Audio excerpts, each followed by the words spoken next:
কবি গোপাল গঙ্গোপাধ্যায়ের ভালোবাসার স্বরলিপি কাব্যগ্রন্থ থেকে একটি কবিতা পাঠ করে শোনাই। কবিতার নাম ফাল্গুনী হোমকুণ্ড। ঘন সবুজ বৃক্ষবনের আলো আধারী সরু পথ ধরে এগিয়ে চলেছি, যেন অনন্ত যাত্রী আমরা, নাকি অনন্তের যাত্রাপথ।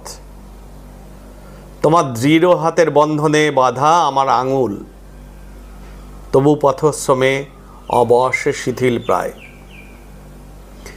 হেঁটে চলেছি রাত্রির আশায়, শুকিয়ে ওঠা ঠোঁট ক্রমশ উষ্ণ ও আঠালো। হয় নির্ধারিত মুহূর্তের আগেই আহ্বান শোনার অপেক্ষা। এভাবে কত পথ পার হওয়া, অন্তর বা চলন শুধুই বেহিসেবি। তবু ঘন বৃক্ষ বনছায়া ভেদ করে চাঁদের মুখোমুখি।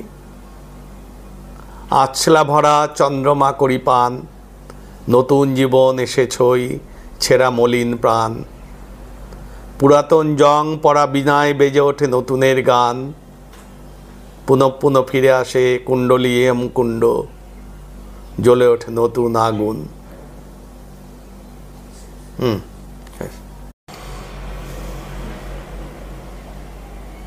কবি গোপাল গঙ্গোপাধ্যায়ের ভালোবাসার স্বরলিপি কাব্যগ্রন্থ থেকে একটি কবিতা পাঠ করে শোনাই। কবিতার নাম ফাল্গুনী হোমকুণ্ড। ঘন সবুজ বৃক্ষবনের আলো আধারী সরু পথ ধরে এগিয়ে চলেছি, যেন অনন্ত যাত্রী আমরা, নাকি অনন্তের যাত্রাপথ। তোমার দৃঢ় হাতের বন্ধনে বাঁধা আমার আঙুল, তবু পথশ্রমে অবশ্যই শিথিল প্রায়। হেঁটে চলেছি রাত্রির আশায়, শুকিয়ে ওঠা ঠোঁট ক্রমশ উষ্ণ ও আঠালো। হয় নির্ধারিত মুহূর্তের আগেই আহ্বান শোনার অপেক্ষা। এভাবে কত পথ পার হওয়া, অন্তর বা চলন শুধুই বেহিসেবি। তবু ঘন বৃক্ষ বনছায়া ভেদ করে চাঁদের মুখোমুখি।